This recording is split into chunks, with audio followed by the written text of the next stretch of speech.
And what a position Chelsea are in now. 3 wins out of 3 at the top of the group. Joe, it's a fantastic position when you think the next 2 fixtures may be a bit trickier, because Heidenheim have been fairly competitive in the Bundesliga, and then they've got a freezing cold trip in December to Astana. Yeah, I'm trying to bring a bit of jeopardy to it. Chelsea are comfortable. These games and this group will be dispatched quite comfortably, whatever team they take to these next 2 away games. The important thing for Chelsea is the progression and the line it goes on. Now, this tournament don't start for Chelsea really until we get to the quarterfinals and semi-finals, and they are massive favourites to win it, and so they should be with the quality at their disposal. But the Arsenal game there on November the 10th at the weekend, Leicester away is a winnable game, then Villa at home, and then Tottenham away. 3 of the next 6 games is going. That's your tests. They're your tests for Chelsea. So it's nice with those tough games that they are comfortable in the Conference League. We can hear now from the manager. Enzo Maresca is with Rachel Stringer. Yeah, thanks, Lindsay. Enzo, firstly, congratulations. What's it like to watch that kind of match from the sidelines? Well, thanks. It's always a bit, as we said before the game, tricky game, because everyone expected that we win the game, but at the end it's football. You have to play, you have to be serious, professional, and the most important thing is that once again the player, they show how serious and how professional they are. And you really tried to focus on attack there, didn't you? You put a lot of kind of, I guess, players forward in different roles as well. And that's what, I guess, resulted in those 8 goals as well. 8 is what you got. I guess the fans were cheering for 10. How impressed were you with the performance? No, very impressed, especially because since we start, we are trying to change player every game. It works quite well, and the reason why I said many times is because we have good players, and all of them, they deserve to get minutes. Some of them now they are playing in the conference, some of them in the Premier League, but in the future all of them, they're going to play Premier League game, and all of them, they're going to play conference game. What pleased you most maybe about that performance, considering it was so one-sided? Yeah, the how professional and how serious we have been tonight. I asked before the game, I said them that join us today on Telegram for free and enjoy the Premier League. Don't miss out. Link in description below. Oh my God, this is just a joke. The amount of players they were buying, the amount of money they were spending, the amount of, they had two dressing rooms, right, in the training ground. It was 2 squads even. So the way he's managed it, he just drew a line and said, right, you're not part of my squad this year, and it's to some big players. With Ben Chilwell was at England international. Sterling. There was Sterling, who was a big character, a legend in the Premier League. He's made big decisions, big calls, and you have to say it's working. And the players that are fringe players all want to play for him. We witnessed that tonight, but we've witnessed that throughout all the European campaigns. The players in the Premier League are performing. So you can't say anything negative about the way he's come in and done his job. He's making those tough calls, Joe, but it obviously says a lot about the way he's making them and how he's dealing with it. That nobody's back seems to be up. Not yet, anyway. Yeah. Well, listen, it's football club. You're constantly spinning plates. There'll be the next problem will be there tomorrow morning. It will turn up on your desk, I'm sure. But what he's done, I remember he spoke to us at West Ham, and we asked him about, the problem of playing certain players and other players, which all journalists and media would ask him, and he just said, look, if they don't do what I ask them to do, they won't play. It's very simple, and left it hanging. And I thought that was brilliant. That's what you want as a player. You want clarity. This is what's required of me to play for Chelsea Football Club. If I'm not capable of doing it, I can move on. If the manager don't think I'm capable of doing it, we can move on. But then you work it out with the next part of the club, whatever it is. So everything is smooth at the moment. But as we've seen in football many, many times over the years, there's always a bump in the road. But I think everyone at this club will breathe a sigh of relief and be happy that it's very smooth at the moment. The river's smooth. Good at the bridge at the moment. Peter, Ennie, thank you very much. Joe, thank you, and happy birthday for tomorrow. Where's my cake? I've bought you a moustache trimmer. I'll give it to you later on. 27, can you believe it? Amazing. 27. Yeah, thanks, Linz. I mean, Tosin, what a night. 8-0 flashing up here at Stamford Bridge under the lights. You set that ball rolling. Just describe the feeling of putting on this show for the fans tonight. Yeah, it was amazing game from the boys, and we topped off with a clean sheet and a goal for myself. 84 seconds later as well, they just kept coming for fun. When they started coming for fun, what goes through your head? For us defenders, it's just concentration. Make sure we get a clean sheet at the end of the game, and we managed to do so. Yeah, and on a personal note as well, your first goal for Chelsea, your first in Europe. I mean, what are your friends and family and yourself thinking of that performance tonight? Yeah, I've been thinking I need a goal soon, so I'm very happy to get one today. In terms of half-time, you're 6-0 up then. What does the manager say? Does he say you can take the foot off the gas at that point? Or does he say just keep going and see how many you can get? No, it's never take your foot off the gas. It's keep going, keep being professional, and make sure we don't concede, and we did great to do that. Did you hear the fans chanting, "We want 10"? No, I didn't actually. We didn't manage to get 10 today, but it was a very good result. And in terms of not conceding as well, that must be important and a real pleasure for you guys as a team to be able to get as well. Yeah, at the start of the game, that's what we set out for. It's been a while since we got a clean sheet, so we as a team are very happy to get one today. Tosin, congratulations on your own performance and the win for the team tonight. Thank you very much. And Peter with me in the studio, and Joe, was the difference in quality just far too big tonight? The golf was huge. You know, like Chelsea shouldn't be in this competition, but this is where they are, and you've got to be professional and get the job done. And they did it with aplomb. There was nothing wrong. Everyone performed. Crouchy's right in saying that the biggest thing you can take out of this game for Chelsea, you can't judge the performance in comparison to the Premier League performance. What you can judge is the attitude, the mentality and the mindset is on point throughout the squad, and it's been a long time since we've been able to say that all signs coming out of Chelsea are positive. Now there will be bumps in the road. You know, Arsenal coming here on Sunday, and that's a real tough game for the group, but it all looks like it's moving slowly in the right direction, and I think Enzo and his coaching staff should take a lot of credit for that.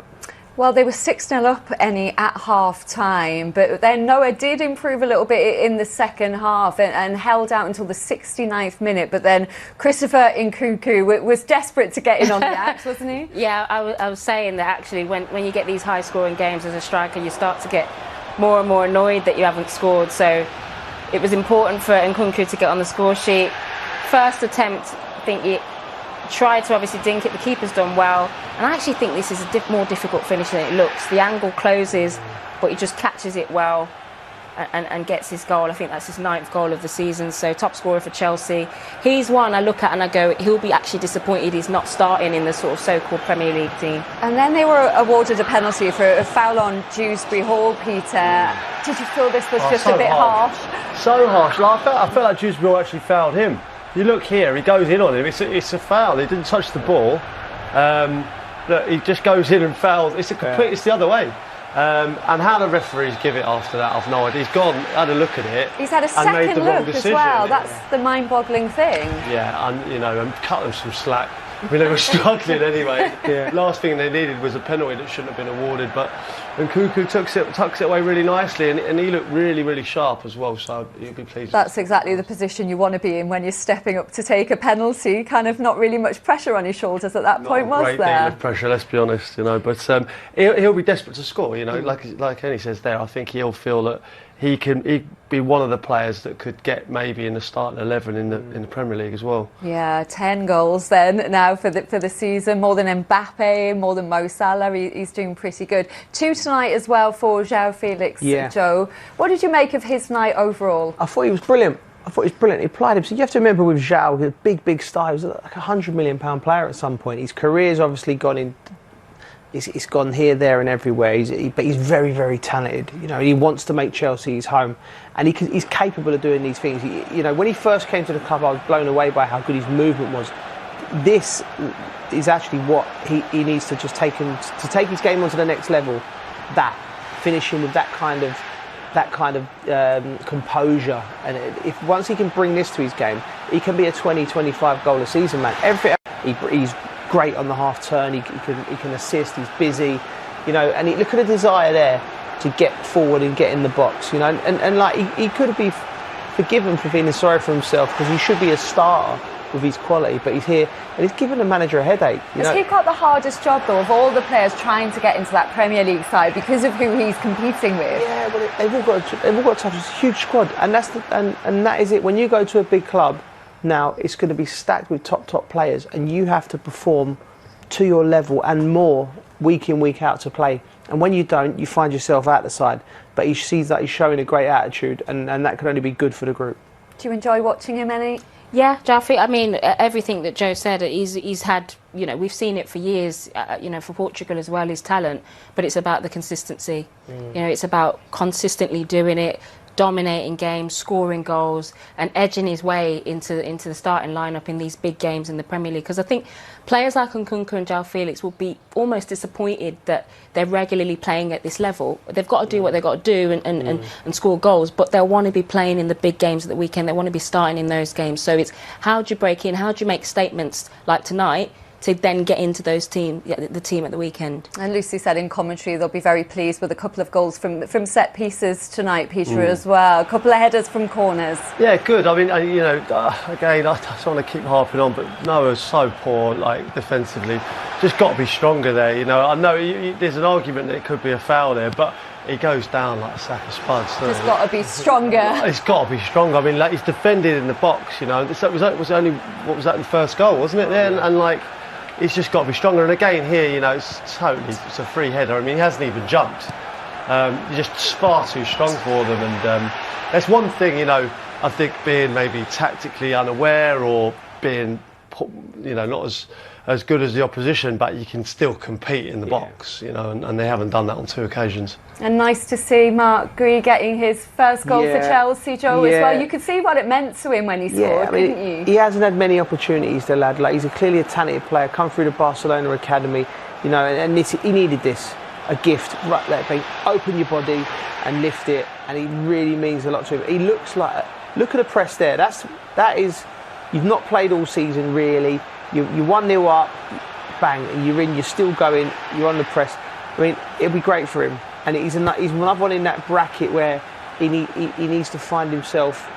Like Mudryk, he needs these games, like this lad here, because I said before the game, it's important that he keeps developing and doing that, and that's going to do him the world of good as well. Best of the night. Best of the night. I think he rolls it with the studs, opens his body, and for all intents and purposes, people you speak to about him in training says he produces moments of magic consistently, and he just needs to find a way of bringing that from the training ground at Cobham into these games he started doing, and then into the Premier League games, and he will get better and better. He's a young man and he will learn. What improvements are you seeing in him, Peter, the more minutes he's getting, Mudryk? Last year, that you felt like his confidence looked shot to pieces. He felt like he was hiding. He didn't want the ball. Even when he had the ball, he would lose it, and there was a little bit of an air of we've wasted a lot of money here. But he's getting his confidence back. He's looking sharper. He's affecting games and he's scoring goals. But he needs to take that into the big games. Yeah. Joe, Ennie and Peter watching along with me, and Chelsea were absolutely ruthless in that first half, Joe, and it was Tosin who got them going with his first goal for the club. Chelsea were ruthless. It's big disparity between the clubs. I mean, listen, from defending perspective, it's too easy for the defender. Tosin just strengths him, gets in, and if you're crouching to head the ball, you shouldn't be able to do that at this level. But it's a big disparity. But Chelsea have been excellent, and these lads as well deserve a lot of credit, because you have to be professional, you have to do your job, and you have to make sure that you're on it. And they was, and this is self-destruct from Noah, because look, he plays it across. Mark Hughes, good press up. It's a terrible ball. He comes in, pick your spots. You go left, you go right, you dink it. And they was really heartbroken at this point. I don't understand the game plan from Noah's manager when you're so outgunned to play such expansive football, take such risks. But yeah, Chelsea A+, Noah F-. And you can see what that meant to Mark Gui as well. And then another one from a corner, Ennie. Yeah, Joe mentioned the disparity there, and I think you can see it on set pieces. It's men versus boys on set pieces. Outstrength, complete dominance. Disassi gets in the middle of the goal, similar to Tosin's goal, and it's 3-0. And then Joao Felix capitalising on more mistakes at the back from Noah. Yeah, Noah trying to play out the back. It's admirable, but it's not very smart. Felix capitalises, and I like this little dink. Great little finish. very deft and smart. But no, I don't think they should be trying to play out because Chelsea are just too quick for them on the press. Yeah, cool finish from him. And then Mykhailo Mudryk got in on the act. Peter, an impressive finish from him. Yeah, we talked about how poor Lower have been and the way they're playing is absolute madness. But I don't care who the opposition is, you don't stop that. The way he's checked in on his right foot and no goalkeeper in the world stops it. It's a fantastic finish. And he enjoys it himself as well. And then again, I mean, if you look here, it's 5-on-3. And what, they're 5-0 down here. And how they've left themselves with 3 at the back. This could be any score now. Yeah. And I do worry for them big time.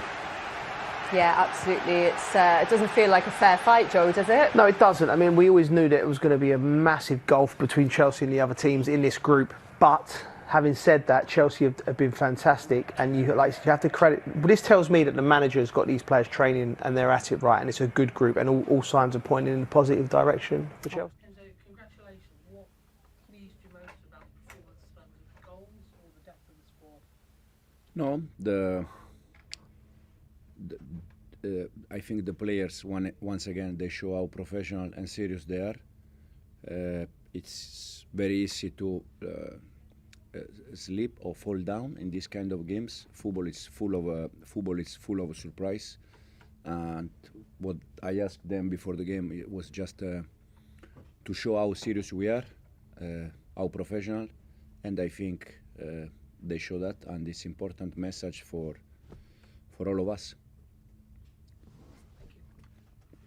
Enzo, at one point people were talking about Chelsea matching or going past their record winning Europe of 13-0 just more than 50 years ago. Are you a bit disappointed you didn't take more chances tonight because you could have had more goals?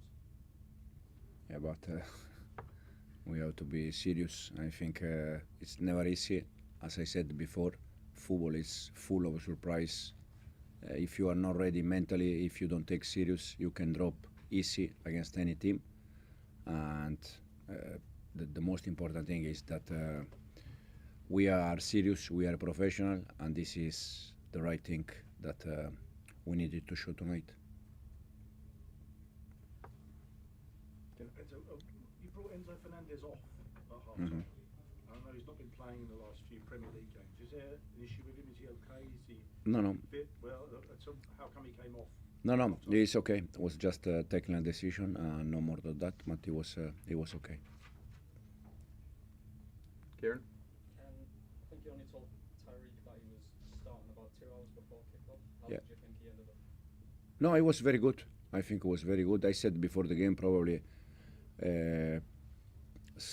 with young player, sometimes it's better to tell them the day before so they can prepare.